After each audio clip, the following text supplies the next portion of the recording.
Hey everybody, it's the recruiting rundown here on Gamecock Central. Kendall Smith and Wes Mitchell joining you here, and congratulations to the new dad. This is our first recruiting rundown back since Thank you, Wes's thank you, thank you. daughter, Ansley Ann Mitchell, was born a couple weeks ago now, Wes, right? Congrats. How's dad life? It is good. It is busy, but it is great. And yes, time flies though. That thing they tell you about, hey, it just flies by. 2 weeks now, so she's officially 2 weeks old. Mom's doing great, baby's doing great, and she is already growing, which is crazy to me. Yes, we love Ansley. We're so glad she's a part of the JC family now. And it's crazy, Wes, because I remember when you and I first met, you weren't even married. So now time has really flown by. You're married, you have a daughter. I mean, this is crazy. I'm so happy for you, and we're so excited. Thank So you. Life changes. Life goes fast, right?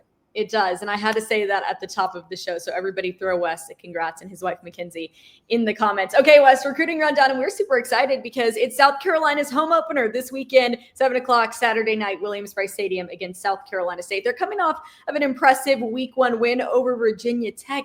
And we've got a lot to get to here today in terms of who is coming to Columbia this weekend, potential recruits, targets South Carolina is trying to go after as we look ahead to the 2026 class, 2027. And there is another big time quarterback that I'm hearing will be on campus this weekend. Wes, what do we got on that? Yeah, that's right, Kendall. We'll get to a couple of the other names here in a second, but one of the headliners of the weekend has to be 4-star quarterback Trent Seaborn. He is from Thompson High School in Alabaster, Alabama.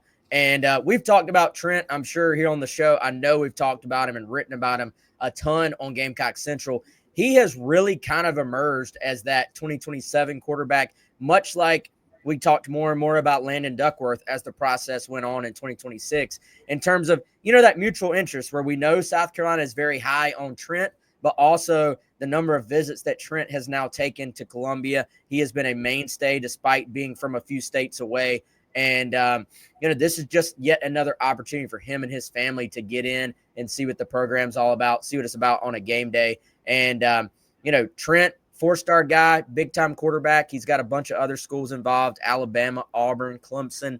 You get an idea of what type of prospect he is just by the schools that are going after him. But kudos to Mike Shula here, who really has hit it off with Trent and his family. They've really connected early on.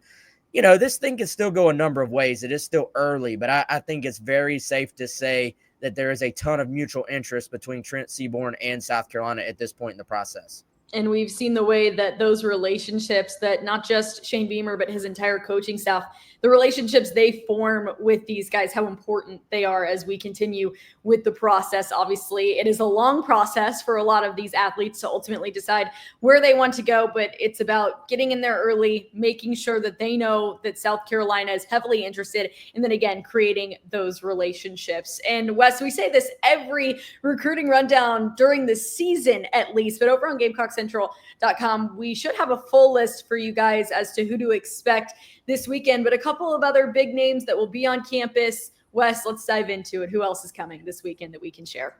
Yeah, we've already got our list up, so go check that out for subscribers. It is already on the front page right now. Just a few other names I think are worth mentioning. This is certainly not all of them, but a couple local guys from Irmo. You've got Edge, Jaden Bryant, 4-star offensive lineman Nate Carson. Both those guys very highly recruited, and of course from right down the road at Irmo. I want to mention a kid by the name of Jalathan Mayfield. He is a 4-star linebacker from North Carolina. He has really emerged as a prospect that Carolina loves at that position. They've gotten him on campus multiple times. This will be yet another opportunity for them to continue to make a move with a guy who I believe is going to be kind of a national level recruit at that linebacker position. Joshua Sam Appel is a 4-star offensive lineman from Georgia. He's been on campus a bunch. We always know every year there's a handful of just these high priority, highly recruited offensive linemen that South Carolina seems to get traction with.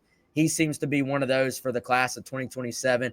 And then a couple of in-state running backs. Aiden Gibson, who's from Woodruff. He's been a mainstay on campus since he got an offer. He actually made the trip up to Atlanta to watch South Carolina play Virginia Tech on Sunday. He'll be back around the program this week in Columbia, so you can kind of follow the visits there. He has very high interest. And then Trey Segarra III, who is the 4-star running back from Burns. Those are two of the top running backs in the Palmetto State for that cycle. They're going to be on campus as well, both those guys. So I think when you sort of look at that 2027 running back class, South Carolina is kind of laying the groundwork to possibly be able to fill those needs right here in state as opposed to having to go out of state if things go their way. So many guys I can mention. I mean, for a non-SEC game, the fact that, it is a season opener, I think that helps. It's a night game. That helps.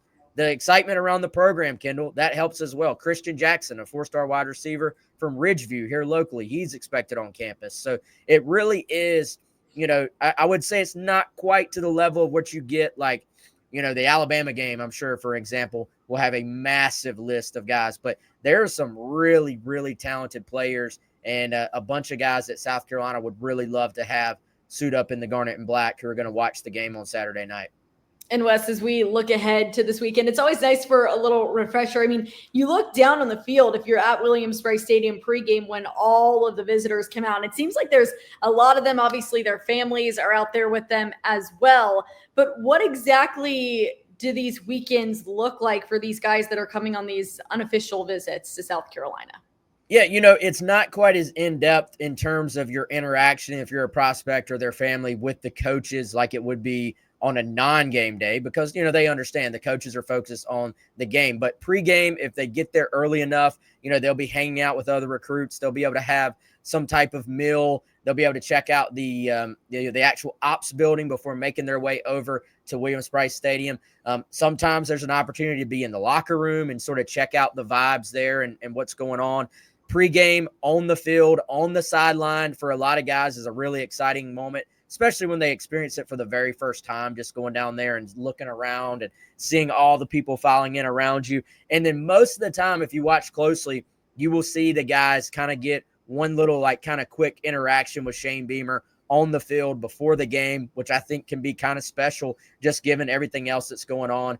And, at times you will still be able to meet in the office with Shane Beamer too, depending on time, depending on all these other factors. But really, it's all about just giving these kids and their families an opportunity to see what a game day is all about at South Carolina, seeing all the tailgating as you roll in. And then, of course, what every prospect we talk to talks about is that atmosphere, the excitement in the building, the passion from the fans. And you got to imagine, it, Kendall, they're going to see all that with a night game on Saturday night at Willie B. Yeah, and nothing beats that. South Carolina is great any time of the day to experience a game, but at night there's just something special about Williams-Brice Stadium. And we'll hear from a lot of these guys. Wes and Chris do a great job after these big home football weekends to kind of catch up with some of these prospects that were on campus and that were able to visit South Carolina. So stay tuned for that a little bit later in the weekend and earlier into next week over on GamecockCentral.com. Wes, thank you so much. I'm excited about this weekend. There's something about watching a game at Williams-Brice Stadium, even though I won't be there, but just to see it on TV will be a great thing. And I know everyone watching is super pumped up as well. So thanks everybody for watching this episode of the Recruiting Rundown here on Gamecock Central. We'll be back with more very soon. So for Wes Mitchell, I am Kendall Smith. Have a great weekend, everybody, and we'll see you next time. Bye.